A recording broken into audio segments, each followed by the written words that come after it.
মা হুয়ার রূহ, মুহাম্মদ আমাদেরকে বলে শোনাও রূহ কারে বলে, কেমন করে আসে, কেমন করে যায়, এ ব্যাপারে কি জানো বলো।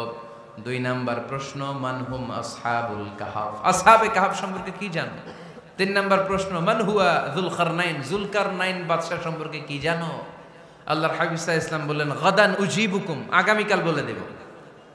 কি বললেন? সবাই বলেন উত্তরে কি বললেন? আগামীকাল বলে দেব। তো আগামীকাল সবাই এসে হাজির। বলো, 3টা প্রশ্ন রেখেছিলাম গতকাল, উত্তর বলো। আল্লাহর হাবিব সাল্লাল্লাহু আলাইহি ওয়াসাল্লাম বলতে পারলেন না, কারণ ওহী আসেনি। তিনি ছিলেন ওহী নির্ভর, ডিপেন্ডেন্ট অন ওয়াহি, dependent on revelation, guided by the ওয়াহি। তিনি এর পরের দিনে বললেন গাদান উজিবুকুম, আগামীকাল বলবো। এর পরের দিনে এরা এসে হাজির, উত্তর নাই। আল্লাহর হাবিব সাল্লাল্লাহু আলাইহি ওয়াসাল্লাম আবারও বললেন গাদান উজিবুকুম, আগামীকাল বলবো। এর পরের দিনে এরা এসে হাজির। এরকম 1 দিন 2 দিন 3 দিন নয়, টানা 15 দিন আল্লাহর হাবিব সাল্লাল্লাহু আলাইহি ওয়াসাল্লামের প্রশ্নগুলোর উত্তর করতে পারেন নাই। আল্লাহর হাবিব সাল্লাল্লাহু আলাইহি সাল্লামের নবুয়তি জিন্দেগিতে এত বিব্রতকর পরিস্থিতিতে তিনি কখনো পড়েন নাই। ইহুদিরা প্রতিদিন এসে হট্টগোল করে আর মক্কায় রটনা ছড়ায়, দেখো এই লোকটা যদি সত্যিই নবী হতো তাহলে তো উত্তর করতে পারতো, ঠিক কি না? যেহেতু উত্তর করতে পারে না, আসলে সে আসল নবী নয়, সে ভণ্ড নবী, মিথ্যা নবী। পড়েন না আউযুবিল্লাহ।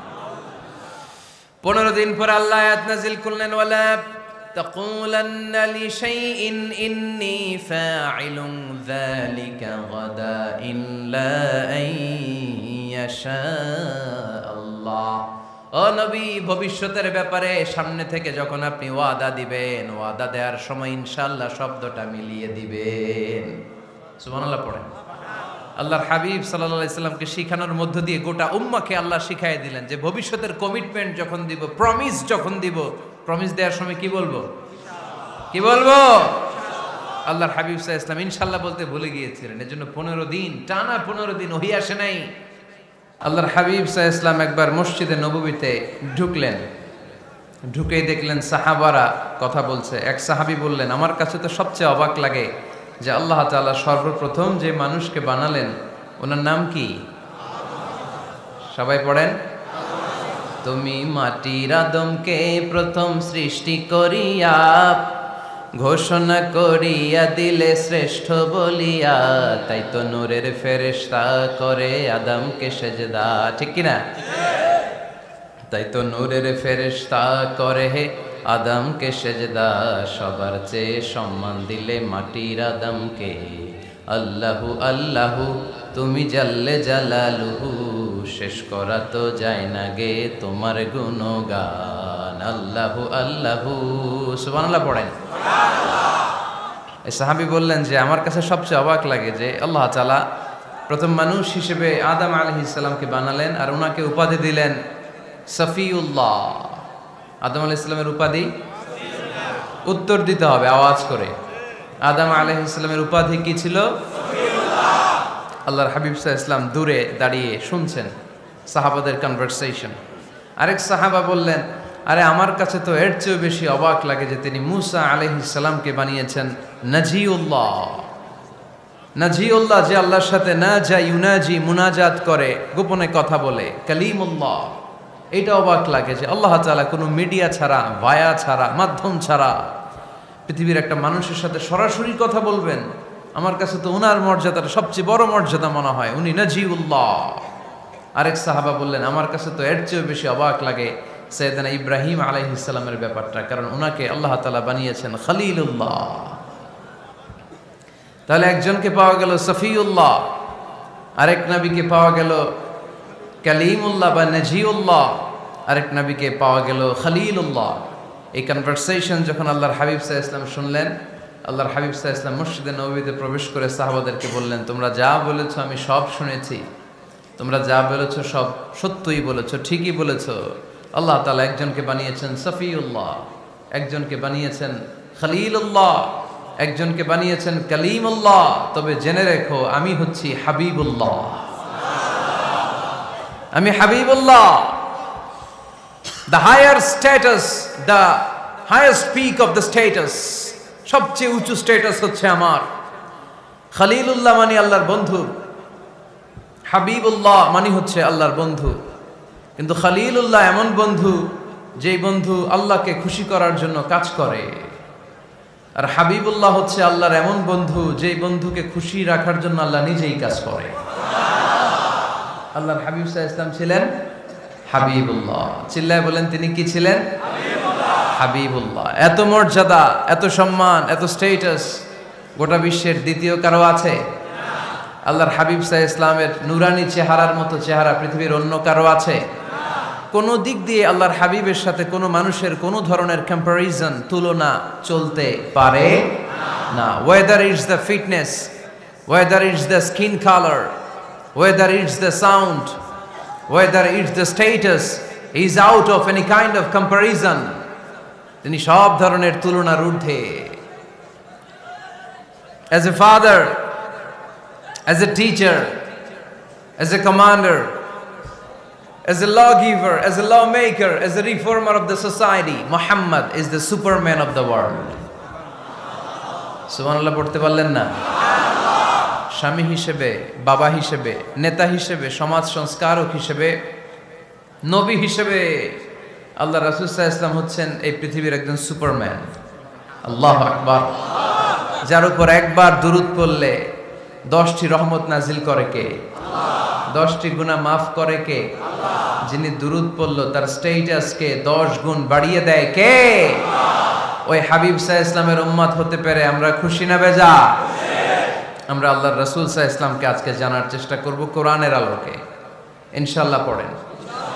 আল্লাহর হাবিব সাল্লাল্লাহু আলাইহি ওয়াসাল্লাম এতটাই মর্যাদার অধিকারী, ওনার স্ট্যাটাস এত হাই, উনি যদি ওনার মুখ দিয়ে কখনো বলেছেন ইয়েস, ওইটা শরীয়তেও ইয়েস। উনি যদি মুখ ফসকে কখনো বলেছেন নো, মানে না, এটা শরীয়তেও না। তার মানে উনি হ্যাঁ বললে এটা হালাল হয়ে যায়, উনি না বললে এটা হারাম হয়ে যায়। উনি আঙ্গুল তুললে চাঁদ ভেঙে 2 ভাগ হয়ে যায়। উনি জমিন থেকে পা উপরে উঠালে আল্লাহর আরশের দিকে মেরাজে চলে যায়। উনি এমন নবী, উনারে বাদ দিলে ইসলাম থাকে না, থাকে? উনি এমন রাসূল, উনারে বাদ দিলে কোরআন বোঝা যায় না, কারণ কোরআন ওনার উপর নাজিল করেছে কে? আল্লাহ। উনি এমন হাবিব যাকে বাদ দিলে হাদিস বোঝা যায় না, কারণ এই হাদিস হচ্ছে এই প্রিয় নবীর মুখনিসৃত বাণী, ঠিক কি না? উনি এমন রাসূল যাকে বাদ দিলে সালাত বোঝা যায় না, কারণ সালাত কেমন করে পড়তে হয়, আদায় করতে হয় বিশ্বনবী হাতে কলমে শিক্ষা দিয়েছেন, ঠিক কি না? এক সাহাবী সালাত পড়ছিলেন, সালাত পড়ে আল্লাহর হাবিব সাল্লাল্লাহু আলাইহি ওয়াসাল্লামের কাছে আসলেন। আল্লাহ রাসূল বললেন সাল্লি ফা ইন্নাকা লাম তুসাল্লি, রিপিট ইউর সালাহ because you didn't offer your সালাহ ইন এ কারেক্ট ওয়ে। আবার নামাজ পড়া হয় নাই। সাহাবী যে আবার পড়লেন, আবার আসলেন, আল্লাহর হাবিব বললেন আবার পড়ো, হয় নাই। সাহাবী পরে আসলেন, আল্লাহর হাবিব বললেন সাল্লি ফা ইন্নাকা লাম তুসাল্লি, আবার নামাজ পড়া হয় নাই। এবার সাহাবী এসে কেঁদে দিলেন, এসে বললেন ইয়া রাসূলুল্লাহ, এর চেয়ে ভালো তো আমি পড়তে পারি না। আল্লাহর হাবিব জড়িয়ে ধরলেন আর বললেন আসো শিখিয়ে দেই কেমন করে সালাত পড়বে।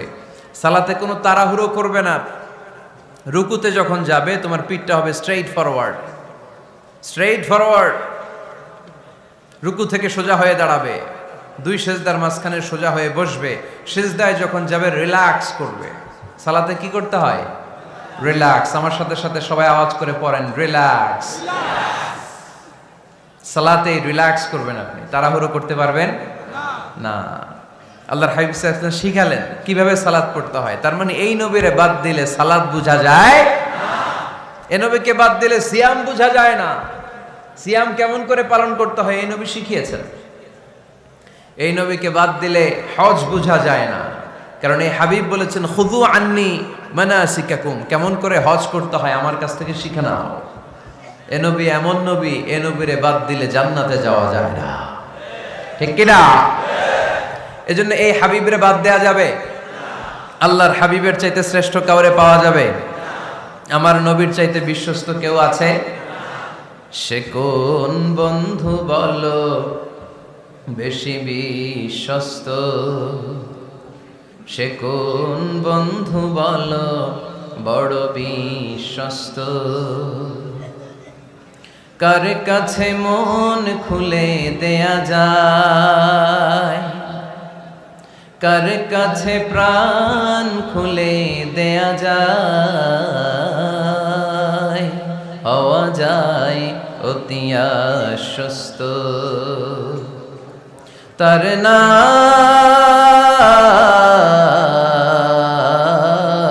আহমদ বড় বিশ্বস্ত। সুবহানাল্লাহ। ওনার চাইতে বিশ্বস্ত গোটা দুনিয়ায় দ্বিতীয় কাউকে খুঁজে পাওয়া যাবে। এজন্য উনি যা নিয়ে এসেছেন ওইটাই আমাদেরকে ধরতে হবে, because he is our model. তিনি আমাদের সেলিব্রিটি, তিনি আমাদের মডেল। তিনি যেমন যেমন করেছেন তেমন তেমন করলে লাভ না লস? আওয়াজ করে বলতে হবে, লাভ না লস? এজন্য আল্লাহর হাবিব সাল্লাল্লাহু আলাইহি ওয়াসাল্লামের আদর্শই আমাদের আদর্শ, ঠিক কি না? ওমা আতাকুমুর রাসূলু ফাখুযুহু ওমা নাহাকুম আনহু ফান্তাহু। Whatever he brings with, take it. Whatever he forbids, abstain from it. তিনি যা নিয়ে এসেছেন ধরো, তিনি যা নিষেধ করেছেন ছাড়ো। পারা যাবে? আমি প্রশ্ন করি, উত্তর দেন। তিনি যা নিয়ে এসেছেন ধরো। আওয়াজ করে বলবেন, তিনি যা নিয়ে এসেছেন ধরো, তিনি যা নিষেধ করেছেন ছাড়ো। এতেই কল্যাণ, দুনিয়াতেও কল্যাণ, আখিরাতেও কল্যাণ, ঠিক কি না? যা নিয়ে এসেছেন এতে বারাকাত, যা নিয়ে এসেছেন এতে কল্যাণ, যা নিয়ে এসেছেন এতে রাহমা। যেটাই নিষেধ করেছেন ওটার মধ্যে গজব, ঠিক কি না? যেটাই নিষেধ করেছেন ওটার মধ্যে ক্ষতি, যা তিনি বারণ করেছেন ওইটাতে লস। আমরা লসের খাতায় নাম তুলতে চাই না। এজন্য আল্লাহর হাবিব সাল্লাল্লাহু আলাইহি ওয়াসাল্লাম যা নিয়ে এসেছেন আমরা সেটাই ধরব, যা থেকে তিনি বারণ করেছেন ওটা ছাড়বো। আমাদের মডেল হচ্ছে নবীরা, ঠিক কি না? নায়ক নায়িকা, গায়ক গায়িকা, ক্রিকেটার, বিজনেস ম্যাগনেট, এরা আমাদের মডেল নয়। আমাদের মডেল হচ্ছে বিশ্বনবী মুহাম্মদ সাল্লাল্লাহু আলাইহি ওয়াসাল্লাম। ইউরোপে বর্তমানে এই নামটা সবচেয়ে বেশি জনপ্রিয়, MUHAMMAD। সুবহানাল্লাহ পড়বেন না? সবচেয়ে জনপ্রিয় নাম কি? মুহাম্মদ। কারণ ইউরোপের ইয়াং সোসাইটির, মুসলিম ইয়াং সোসাইটির ছেলেরা এমনভাবে তারা দাওয়াতি কাজ করতে শুরু করেছে, বিষ্ণু ঈসা ইসলামের নামটা গোটা ইউরোপ জুড়ে ছড়িয়ে পড়েছে। কিছু ছেলে ক্লিনলিনেস অ্যাওয়ারনেস ক্যাম্পেইন করেছে, পরিচ্ছন্নতা অভিযান। যেখানেই ময়লা ক্লিন করে, কিন্তু কোনো কথা বলে না। প্রত্যেক একটা টি শার্ট গায়ে দেয়, একটা গেঞ্জি পরে, ওই টি শার্টের পেছনে লেখা থাকে MUHAMMAD, মানে কি? মুহাম্মদ। যারাই তাদের কার্যক্রম দেখে তারা দেখে তাদের গেঞ্জির পিছনে লেখা MUHAMMAD। কি চমৎকার আইডিয়া! ইউরোপিয়ান লোকদের মাথায় চিন্তা, কারা এরা, এত ভদ্র কেন, কেন এত পরিচ্ছন্নতার অভিযান করে, আর তাদের গেঞ্জির পিছনেই এই শব্দটা লেখা কেন, MUHAMMAD। Who is this personality? We don't know anything about him. আমরা তো কিছু জানি না ওনার ব্যাপারে। Then they search in Google. তারা গুগল করে, ইন্টারনেটে সার্চ দেয় মুহাম্মদ লিখে, ইন্টারনেট তাদেরকে মুহাম্মদ সাল্লাল্লাহু আলাইহি ওয়াসাল্লামের জীবনী দিয়ে দেয়। তারা মনের অজান্তেই বিশ্বনবীর জীবনী জেনে বিশ্বনবীর আশেক হয়ে যায়, বিশ্বনবীর প্রেমে পাগল হয়ে যায়। যাদের নসিব ভালো, অনেকে কালিমা পড়ে মুসলমান হয়ে যায়। এজন্য বিশ্বনবী সাল্লাল্লাহু আলাইহি ওয়াসাল্লাম তিনি হচ্ছেন আমাদের মডেল, ঠিক কিনা? তিনি যা এনেছেন সেটা আমরা ধরবো, তিনি যা নিষেধ করেছেন সেটা আমরা ছাড়বো। আমরা যদি আল্লাহর ভালোবাসা পেতে চাই, বিশ্বনবী সাল্লাল্লাহু আলাইহি ওয়াসাল্লামের আনুগত্যের দরকার আছে না নাই?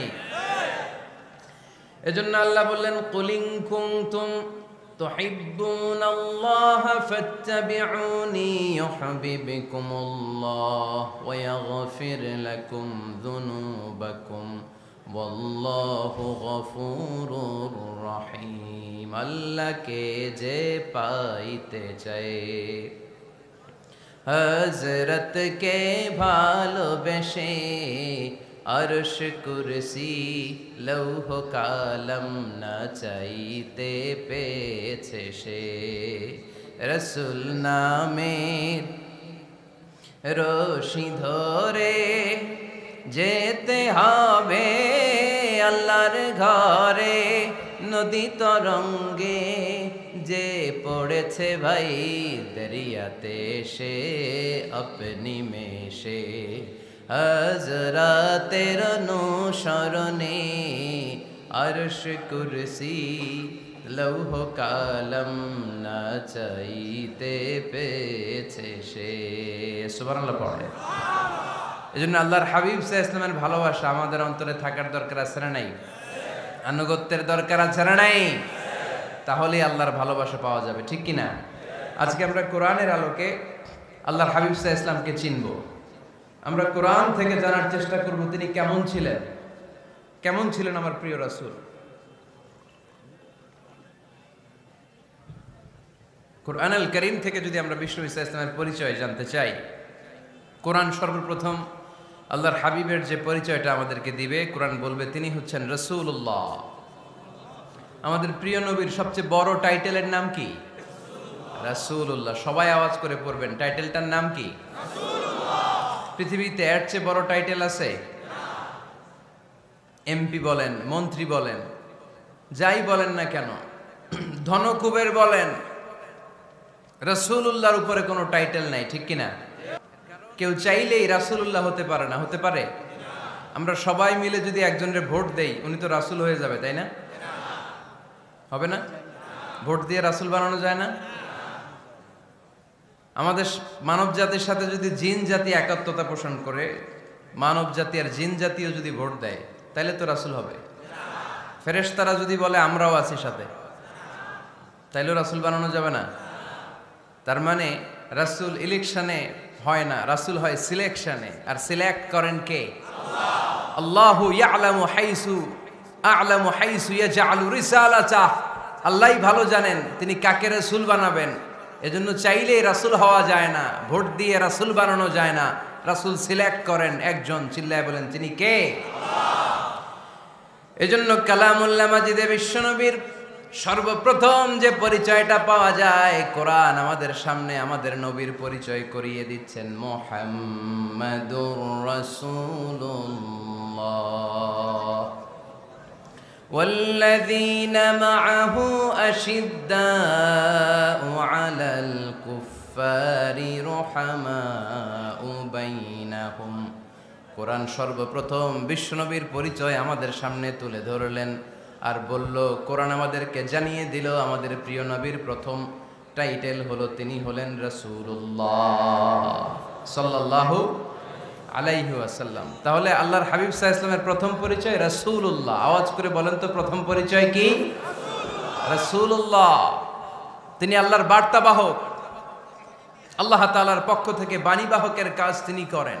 কিন্তু আমার নবী এতটাই বিনয়ী ছিলেন, এতটাই হাম্বল ছিলেন, আউট অফ হাম্বলনেস তিনি নিজেকে রাসূল বলে পরিচয় করে দেওয়ার আগে তিনি নিজেকে আল্লাহর দাস বা গোলাম বলে পরিচয় দিতেন। পড়েন সুবহানাল্লাহ। বিনয়ের কারণে তিনি বলতেন, ইন্নী আব্দুল্লাহি ওয়া রাসূলুহু, নিশ্চয় আমি আল্লাহর দাস, নিশ্চয় আমি আল্লাহর গোলাম, তারপর আমি আল্লাহর রাসূল। আল্লাহর হাবিব যখন আল্লাহর কাছে দোয়া করতেন, আল্লাহর হাবিব বলতেন, আল্লাহুম্মা ইন্নী আবদুক ওয়া ইবনু আবদিক ওয়া ইবনু আমাতিক নাসিয়াতি বিয়াদিক। আল্লাহর হাবিব বলছেন, আল্লাহ আমি আপনার গোলাম, শুধু আমি আপনার গোলাম নয়, আমি গোলামের ঘরের গোলাম। আল্লাহু আকবার। আমার বাবা আব্দুল্লাহ আপনার গোলাম, আমার দাদা আব্দুল মুত্তালিব আপনার গোলাম, আমার দাদার বাবা তিনিও আপনার গোলাম, আমার মা হলো আপনার বান্দি। সুবহানাল্লাহ পড়েন। তাহলে তিনি রাসূল হওয়ার পরেও তিনি নিজেকে গোলাম বলে পরিচয় দিতেন, দাস বলে পরিচয় দিতেন। আমরাও যখন সালাতে তাশাহুদে পড়ি, আশহাদু আল্লা ইলাহা ইল্লাল্লাহ ওয়া আশহাদু আন্না মুহাম্মাদান আবদুহু ওয়া রাসূলুহু, তিনি আল্লাহর আবদ, তিনি আল্লাহর দাস, তারপরে তিনি আল্লাহর রাসূল। বিনয়ের কারণে আল্লাহর হাবিব সাল্লাল্লাহু আলাইহি ওয়াসাল্লাম পরে রাসূল হিসেবে পরিচয়টা পেশ করতেন। আগে বলতেন আমি আল্লাহর গোলাম, আমি আল্লাহর। তিনি দোয়া করতেন, আল্লাহ আমি আপনার গোলাম, গোলামের ঘরের গোলাম, বান্দির ঘরের গোলাম। আল্লাহ আমার মাথার চুলের ঝুঁটি আপনার হাতের মুঠোয়, আপনি যেদিকে টান দিবেন আমি ওদিকে যেতে বাধ্য। আপনি ডানে টানলে আমি ডানে যাই, আপনি বায়ে টানলে আমি বায়ে যাই, যেখানে নেবেন আমি ওখানেই যেতে বাধ্য, ঠিক কিনা? আউট অফ হাম্বলনেস, বিনয়ের কারণে। কি বিনয়ী ছিলেন বিষ্ণু ঈসা ইসলাম। তিনি আল্লাহর রাসূল, তারপরেও তিনি পরিচয় দিতেন, আল্লাহ আমি আপনার গোলাম। আওয়াজ করে পড়েন সুবহানাল্লাহ। তাহলে প্রথম যে পরিচয় কোরআন আমাদেরকে দিল সেটা হচ্ছে আমাদের প্রিয় নবী ছিলেন রাসূলুল্লাহ। আওয়াজ করে বলেন পরিচয়টা কি? এর চেয়ে বড় পরিচয় হতে পারে? হতে পারে? দ্বিতীয় পর্যায়ে কোরআন আমাদেরকে জানাচ্ছে যে তিনি শুধু রাসূলুল্লাহই নয়, তিনি শুধু আল্লাহর রাসূলই নন, তিনি হচ্ছেন শেষ রাসূল, তিনি হচ্ছেন শেষ নবী, তিনি খাতামুন নবিয়্যিন। ওনার পরে আর কোন নবী আসবে? চিল্লায় বলেন। এই হায়দারগঞ্জের একজন যদি ঘোষণা দেয় আমি নবী, কি করবেন? ওই একজন কয় মায়ের কারে কয়, হ্যাঁ কি করবেন আপনারা? কি করবা? মায়ের আইজো মায়ের কাইলো মায়ের, মায়ের উপরে ওষুধ নাই, ঠিক কিনা? আল্লাহর হাবিব সাল্লাল্লাহু আলাইহি ওয়াসাল্লাম তিনি ছিলেন শেষ রাসূল। সাইয়েদনা আদম আলাইহিস সালাম থেকে শুরু করে ঈসা আলাইহিস সালাম পর্যন্ত এই যে নবী আসার যে চেইন, এই ধারাবাহিকতা, বিশ্ব নবীকে এই দুনিয়াতে পাঠিয়ে ওই চেইনকে আল্লাহ পরিপূর্ণ করে দিলেন। চিল্লায় পড়েন আল্লাহু আকবার। এজন্য কোরআন আমাদেরকে বলে মা কানা মুহাম্মাদুন আবা আহাদিম মির রিজালিকুম ওয়ালাকিন রাসূলুল্লাহি ওয়া খাতামান নাবিয়্যিন। মুহাম্মদ তোমাদের কোন ছেলেদের পিতা নয়, পুরুষের পিতা নন, তিনি হলেন আল্লাহর রাসূল, তিনি হলেন শেষ নবী, তারপরে কোন নবী হবে না, ঠিক কি না? এজন্য আল্লাহর হাবিব বলতেন লা নবিয়্যা বা'দি, আমার পরে কোনো নবী নাই, ওয়ালা রাসূলা, আমার পরে কোনো রাসূল নাই। তবে লাউ কানা বা'দি নবিয়্যুন লাকানা উমর, তবে আমার পরে যদি নবী হওয়ার যোগ্যতা কারো মধ্যে থাকে, আমার কলিজার টুকরা সাহাবা ওমরের সেই যোগ্যতা আছে। প্রভু তুমি বলেছো রাসূল দেবে না, বলনি দেবে না ওমর, বলনি দেবে না হামজা তারি, খালিদ বিজয় সমর। প্রভু তুমি বলেছ রাসূল দেবে না, বলনি দেবে না ওমর, বলনি দেবে না হামজা তারি, খালিদ বিজয় সমর। প্রভু তুমি বলেছ রাসূল দেবে না, ঠিক কি না? আল্লাহর হাবিব বললেন আমার পরে কোনো নবী নাই, আমার পরে কোনো রাসূল নাই, তবে আমার পরে যদি নবী হওয়ার যোগ্যতা কারো থাকে, ওমরের সেই যোগ্যতা আছে। সুবহানাল্লাহ পড়েন। আল্লাহর হাবিব সাল্লাল্লাহু আলাইহি ওয়াসাল্লামের জামানায় এক লোক নবুয়তি দাবি করেছিল, ওর নাম ছিল মুসাইলামা। নাম কি ছিল? নাম শুনছেন না আপনারা? এসে নবুয়তির দাবি করে বলে ইয়া মুহাম্মদ আন-নবুওয়াতু নিসফুন লাকা ওয়া নিসফুন লি, নবুয়ত তোমার অর্ধেক আমার অর্ধেক, আমার অর্ধেকটা আমারে বুঝায় দাও। নাউজুবিল্লাহ পড়বেন না? আল্লাহর হাবিব বললেন কি নাম তোর? এই বেয়াদবটা বলল আমার নাম মুসাইলামা। আল্লাহর হাবিব বললেন আজ থেকে তুই শুধু মুসাইলামা নয়, আজ থেকে তুই মুসাইলামাতুল কাযযাব, মিথ্যাবাদী ভণ্ড মুসাইলামা, ঠিক কি না? এই বেয়াদবটা বিশ্বনবীকে কপি করত, আমার নবী যেমন যেমন করতেন ও তেমন তেমন করত। আল্লাহর হাবিব সাল্লাল্লাহু আলাইহি ওয়াসাল্লাম মদিনার নবজাতক শিশুদের মাথায় হাত বুলিয়ে দিলে বাচ্চাদের মাথার চুল বড় হয়ে যেত। এই বেয়াদবটাও কপি করে অনুকরণ করে তার এলাকায় নবজাতক বাচ্চাদের মাথায় হাত বুলিয়ে দিত, কিন্তু চুল বড় হওয়া তো দূরের কথা, যেই বাচ্চার মাথার তালুর মধ্যে এই বেয়াদবের হাত লাগছে ওই বাচ্চাগুলোর মাথা আজীবন ছিল টাক মাথা, কোনো চুলই গজায় নাই। আল্লাহর হাবিব সাল্লাল্লাহু আলাইহি ওয়াসাল্লাম লোনা পানির কুয়ার ভেতরে কুলি করে ফেলে দিলে ওই কুয়ার পানি মিঠা পানির কুয়ায় পরিণত হয়ে যেত। আর এই বেয়াদব মিঠা পানির কুয়ার মধ্যে কুলি ফেললে ওটা লোনা পানির কুয়া হয়ে যেত। আল্লাহর হাবিব সাল্লাল্লাহু আলাইহি ওয়াসাল্লাম দোয়া পড়ে গাছের মধ্যে ফু দিলে গাছের ফলনে বাম্পার ফলন হতো, আর এই বেয়াদব কোন গাছের মধ্যে ধরলে মুহূর্তের মধ্যে ওই গাছ মরে যেত। তার মানে নবীর সাথে বেয়াদবি করেছে, ঠিক কিনা? আল্লাহর হাবিব সাল্লাল্লাহু আলাইহি ওয়াসাল্লামের পরে আর কোন নবী আছে? মির্জা গোলাম আহমদ কাদিয়ানী নাম শুনছেন? শোনেন নাই? কে কে হাত তোলেন তো। সবাই শুনছেন? এই বেয়াদবটাও কাদিয়ান এলাকার লোক, সেও নবুয়তির দাবি করেছিল, কিন্তু তার পরিণাম ভালো হয় নাই, ঠিক কিনা? নবীরা পবিত্র, নবীরা যেই জায়গাটায় মারা যায় ওই জায়গাটাও পবিত্র, কিন্তু এই বেয়াদবটা মারা গেছে টয়লেটের ভেতরে, টয়লেটের টাঙ্কি ভেঙে পায়খানার গোডাউনের ভেতরে পড়ছে। পায়খানা খাইতে খাইতে পেটটা হয়ে গেছে এত বড়, মেথর এনে শিকল দিয়ে বেঁধে টেনে হিচড়ে একে উপরে ওঠানো লাগছে। এগুলো প্রমাণ করে আল্লাহর হাবিব সাল্লাল্লাহু আলাইহি ইসলামের পরে কেউ যদি নবুয়তির দাবি করে তার পরিণাম ভালো হয় না। চিল্লায় বলেন ঠিক কিনা? এজন্য সহিহ মুসলিমের বর্ণনা, আল্লাহর নবী বললেন, মাসালি ওয়া মাসালুল আমবিয়াই মিন ক্বাবলি কামাসালি রাজুলিন বানা বাইতান, আমার দৃষ্টান্ত আর আমার আগের নবীদের দৃষ্টান্ত ওই ব্যক্তির মতো যেই ব্যক্তি একটা ঘর বানিয়েছে। কি বানিয়েছে? খেয়াল করে শুনবেন, আল্লাহর হাবিব বললেন আমার দৃষ্টান্ত আর আগের সব নবীদের দৃষ্টান্ত হচ্ছে ওই ব্যক্তির মতো যে ব্যক্তি একটা ঘর বানিয়েছে, যে ঘরটা অনেক সুন্দর করে সে ডিজাইন করেছে। ঘরের ডানে বায়ে উপরে নিচে সামনে পেছনে এত সুন্দর ডিজাইন, নিখুঁত, খুঁত ধরার মতো কোনো জায়গা নাই। লোকজন এসে যারাই ঘরটা দেখে সবাই বলে বাহ বাহ। কি বলে? এত সুন্দর ঘর আমরা দেখি নাই। তবে একটা জায়গায় একটা ভুল ছিল, একটা জায়গায় একটা খুঁত ছিল। ঘরের একটা ওয়ালে ইটের গাঁথুনির জায়গাটাতে এক জায়গায় একটা ইটা কম ছিল। কি কম ছিল? ইটা কম ছিল। সবাই বললো তোমার ঘরটা অনেক সুন্দর, এক জায়গায় একটু সমস্যা, দেয়ালের গাঁথুনিতে একটা ইটা নাই। বিশ্বনবী সাল্লাল্লাহু আলাইহি সাল্লাম বলেন, ফা আনাল লাবিনা ওয়া আনা খাতামুন নাবিয়িন, আমি হচ্ছি সেই ইটা। আমাকে যখন আল্লাহ তাআলা ওই জায়গায় গ্যাপ পূরণের জন্য রেখে দিল, গোটা বিশ্বটা উজালা হয়ে গেল, নবুয়তের মালাটা পরিপূর্ণ হয়ে গেল। ফা আনাল লাবিনা ওয়া আনা খাতামুন নাবিয়িন, আমি হলাম সেই ইটা। আমাকে যখন আল্লাহ তাআলা দুনিয়ায় পাঠালেন, গোটা দুনিয়াটারে আলোকিত করে দিল কে? এরা হতে হেলে দুলে নুরানি তনু ওকে আসে হায়, সারা দুনিয়ার হেরে মেরে পর্দা খুলে খুলে যায়। সে যে আমার কামলিওয়ালা কামলিওয়ালা, সে যে আমার কামলিওয়ালা কামলিওয়ালা, তার ভাবে বিভোল রাঙ্গা পায়ের তলে, পর্বত জঙ্গল টল মল টলে, খুরমা খেজুর বাদাম জাফরানি ফুল ঝরে ঝরে যায়। সে যে আমার কামলিওয়ালা কামলিওয়ালা। সুবহানাল্লাহ পড়েন। এজন্য আল্লাহর হাবিব বলতেন, আমি শেষ নবী, আমি শেষ রাসূল, আমার পরে কোনো রাসূল নাই, আমি হলাম খাতামুন নাবিয়িন। সুবহানাল্লাহ পড়েন। তাহলে কোরআন সর্বপ্রথম আল্লাহর হাবিবের যে পরিচয়টা দিল সেটা হচ্ছে আল্লাহর হাবিব হচ্ছেন রাসূলুল্লাহ। আওয়াজ করে বলেন তো, তিনি কি ছিলেন? আল্লাহ রাসূল ছিলেন। দ্বিতীয় যে পরিচয়টা কোরআন আমাদেরকে দেয় সেটা হচ্ছে তিনি যেন তেন রাসূল নন, তিনি হচ্ছেন শেষ রাসূল, শেষ নবী, খাতামুন নাবিয়িন। তার মানে আমার নবীর পরে আর কোন নবী পৃথিবীতে আসবে।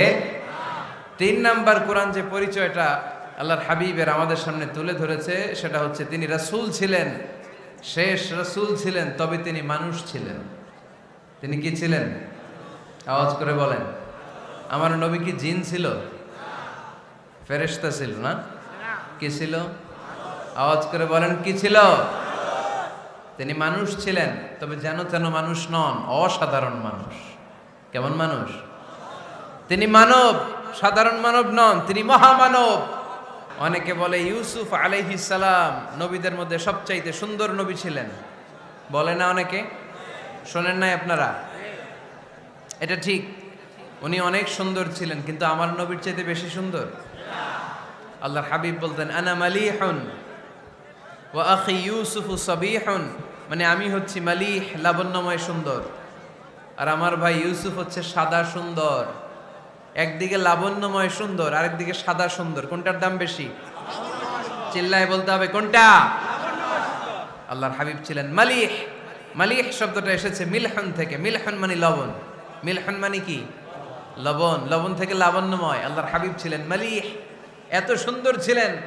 আম্মা জান আয়েশা যখন শুনলেন ওয়াকাত্তা'না আইদিয়াহুন, মিশরের নারীরা বুর্তুকাল কাটতে যে, লেবু কাটতে যে, কমলা লেবু কাটতে যে সাইয়েদনা ইউসুফ আলাইহিস সালামকে যখন দেখলেন, আল্লাহর নবী ইউসুফ আলাইহিস সালামের চেহারার মাধুর্যতা এত সুন্দর ছিল, এত চমৎকার চেহারার গ্ল্যান্স, এটা দেখে মিশরের নারীরা লেবু কাটতে যে আঙ্গুল কেটে ফেলেছিল। আল্লাহর কোরআন সাক্ষী। সুবহানাল্লাহ পড়ে।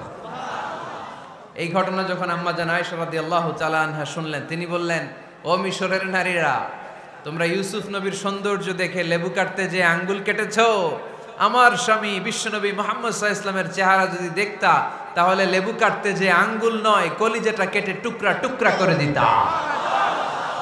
আবার আম্মা জান আয়েশা বলেন, তোমাদের জন্য একটা সূর্য আছে, আমার জন্য একটা সূর্য আছে। তোমাদের সূর্য আমার সূর্যের মতো নয়, আমার সূর্যটাও তোমাদের সূর্যের মতো নয়। তোমাদের সূর্যটা প্রতিদিন সকালবেলা পূব আকাশে উদিত হয়ে গোটা বিশ্বটারে আলোকিত করে ফেলে, কিন্তু আমার সূর্যটা সকালবেলা উদিত হয় না। আল্লাহু আলাইহি ওয়াসাল্লাম তিনি মানুষ ছিলেন, তবে সাধারণ মানুষ নন, অসাধারণ মানুষ। নবী ছিলেন, যেন তেন নবী নন, মহানবী, মানব কিন্তু মহামানব, ঠিক কিনা? এজন্য কোরআন আমাদেরকে জানিয়ে দেয়, কুল ইন্নামা আনা বাশারুম মিসলুকুম ইউহা ইলাইয়া আন্নামা ইলাহুকুম ইলাহু ওয়াহিদ। ও নবী, আপনি বলে দেন, নিশ্চয় আমি তোমাদের মতোই মানুষ, কিন্তু আমার কাছে ওহী আসে, তোমাদের কাছে আসে না, ঠিক কিনা? মানুষ কোন সেন্সে? মানুষ এই সেন্সে তিনি মানুষ যে আমরা দুনিয়াতে মা বাবার মাধ্যমে আসি, তিনিও এসেছেন। আমরা পৃথিবীতে বিয়ে করি, আল্লাহর হাবিবও করেছেন। আমরা বিয়ে করলে সন্তান হয়, আল্লাহর হাবিব সাল্লাল্লাহু আলাইহি ইসলামের 4 কন্যা 2-3 পুত্র সন্তান ছিল। আমরা আমাদের আঘাত পেলে গা ঝরে রক্ত বেরোয়, আল্লাহর হাবিব সাল্লাল্লাহু আলাইহি ইসলামের উহুদের ময়দানে দাঁত ভেঙে রক্ত ঝরেছে, ঠিক কিনা? এই সেন্সে তিনি মানুষ, কিন্তু সাধারণ মানুষ নন, তিনি অসাধারণ মানুষ, অসাধারণ, আনপ্যারালাল, ইউনিক, ফ্যান্টাস্টিক। আল্লাহর হাবিবের সাথে কারো তুলনা চলে না। আল্লাহর হাবিব সাল্লাল্লাহু আলাইহি ওয়াসাল্লাম বলেন, আল্লাহ তাআলা গোটা বিশ্বের সবাইকে তৈরি করে 2 ভাগ করলেন। কয় ভাগ? 1 ভাগ জান্নাতি, 1 ভাগ জাহান্নামী। আমাকে আল্লাহ তাআলা জান্নাতীদের মধ্যে প্রেরণ করলেন। এই জান্নাতীদেরকে আল্লাহ অনেক শহরে বিভাজন করে পৃথিবীতে পাঠালেন, আমাকে আল্লাহ তাআলা মক্কা শহরে পাঠালেন। মক্কা শহরে অনেকগুলো বংশ আছে, সেখান থেকে আল্লাহ তাআলা আমাকে কুরাইশ বংশে পাঠালেন। কুরাইশ বংশে অনেক খানদান আছে, আমাকে আল্লাহ তাআলা হাশমি খানদানে পাঠালেন। হাশমি খানদানে অনেক পরিবার আছে, আমাকে আব্দুল মুত্তালিবের পরিবারে পাঠালেন। আব্দুল মুত্তালিবের পরিবারে অনেক সদস্য আছে, এই সব সদস্য বৃন্দদের মধ্য থেকে আমাকে শ্রেষ্ঠ মানুষ করে তিনি দুনিয়ায় পাঠালেন। আনা খায়রুকুম বাইতা আনা খায়রুকুম নাফসা, আমি ঘরের দিক থেকেও সেরা, আমি মনের দিক থেকেও সেরা, আমি ব্যক্তিত্বের দিক থেকেও সেরা, আমার চাইতে সেরা পৃথিবীতে কেউ নাই। কিন্তু ওয়ালা ফখর, এই কারণে আমি কোনো গর্ব অহংকার করি না। চিল্লায় পড়েন সুবহানাল্লাহ। তার মানে কোরআন আমাদেরকে প্রথমে জানালো তিনি হলেন রাসূলুল্লাহ, আল্লাহর রাসূল, তিনি আল্লাহর নবী, আল্লাহর রাসূল। দ্বিতীয় পর্যায়ে কোরআন আমাদেরকে জানালো তিনি হলেন শেষ রাসূল, শেষ নবী। তৃতীয় পর্যায়ে কোরআন বিশ্বনবীর ব্যাপারে আমাদেরকে ইনফরমেশন দিল, তবে তিনি মানুষ ছিলেন। কি ছিলেন? আকীদা খালেস করে নেন, আল্লাহর হাবিব সাল্লাল্লাহু আলাইহি ওয়াসাল্লাম কি ছিলেন? মানুষ ছিলেন, তবে অসাধারণ মানুষ। তিনি ওহীপ্রাপ্ত হতেন, আমরা ওহীপ্রাপ্ত হই না, ঠিক কিনা? চতুর্থ পর্যায়ে কোরআন আমাদেরকে জানান দেয় যে আল্লাহ রাসূল সাল্লাল্লাহু আলাইহি ওয়াসাল্লাম জীবনে কোনোদিন মন গড়া কোনো কথা বলে না। বলছে? আমরা বলি না? এই যে যারা গুজব ছড়ায়, আন্দাজে বলছে না, কথা বলেন। আল্লাহর হাবিব সাল্লাল্লাহু আলাইহি ওয়াসাল্লাম জীবনে মন গড়া কোনো কথা বলেছে? মন মস্তিষ্ক প্রসূত কিছু বলেছে? মন যা চায় তা তিনি বলেন? বলেন না, মন গড়া বলেন না। Because he was guided by ওয়াহি, he was guided by the revelation. তিনি ওহী দ্বারা গাইডেড, ওহী তাকে ওনাকে পথ দেখায়। মন গড়া তিনি কিছু বলেন না, কোন নবী মন গড়া কিছু বলেন না। এজন্য নবীদের কথার মধ্যে কোনো অমিল নাই। এমনকি কখনো হয়েছে এক নবী এসে বলেছে পৃথিবীতে যে আল্লাহ একজন, আরেক নবী এসে বলছে না 2-3 জনও হতে পারে? বলেছে? কোন নবী এসে বলেছে যে আখিরাত আছে, the day of judgment, the day of accountability, দুনিয়াতে যা করেছো এগুলোর জন্য আল্লাহর সুপ্রিম কোর্টের কাঠগড়ায় দাঁড়াতে হবে, আখিরাত বলে একটা ব্যাপার আছে? আরেক নবী এসে বলছে না, আখিরাত ফাকিরাত কিছু নাই, দুনিয়াকে মজা লেলো, দুনিয়া তোমারই হ্যায়, এই দুনিয়াই সব শেষ। এরকম কি কখনো হয়েছে? না। কিন্তু এই পৃথিবীর কবিরা এক এক কবি এক এক কথা বলে, এক এক নবী এক এক কথা বলে, এরকম হয় না। কিন্তু এক এক কবি এক এক কথা বলে, এক এক দার্শনিক এক এক কথা বলে, ঠিক কিনা? এক দার্শনিক থিওরি দাঁড় করালো মানুষ হচ্ছে পেট সর্বস্ব জীব, মানুষের পেটের সমস্যা বড় সমস্যা, এ সমস্যার সমাধান হয়ে গেলে সব সমাধান। আরেক দার্শনিক এসে বলল না, মানুষের যৌন সমস্যা সবচেয়ে বড় সমস্যা, সেক্সুয়াল প্রবলেম, এইটা সমাধান হলে সব সমাধান। আরেক দার্শনিক এসে বলে না, পেটের সমস্যাও বড় সমস্যা না, যৌন সমস্যাও বড় সমস্যা না, মানুষ আসলে মানুষই না, মানুষ হলো বান্দর। বানর থেকে সময়ের বিবর্তনে, কালের আবর্তনে এগুলো মানুষ হয়েছে, বলছে না? তার মানে এক দার্শনিকের কথার সাথে আরেক দার্শনিকের কথার মিল আছে? আওয়াজ করে বলেন। কিন্তু পৃথিবীর একজন নবীর সাথে আরেকজন নবীর কথার কোনো অমিল খুঁজে পাওয়া যায় না। চিল্লায় বলেন ঠিক।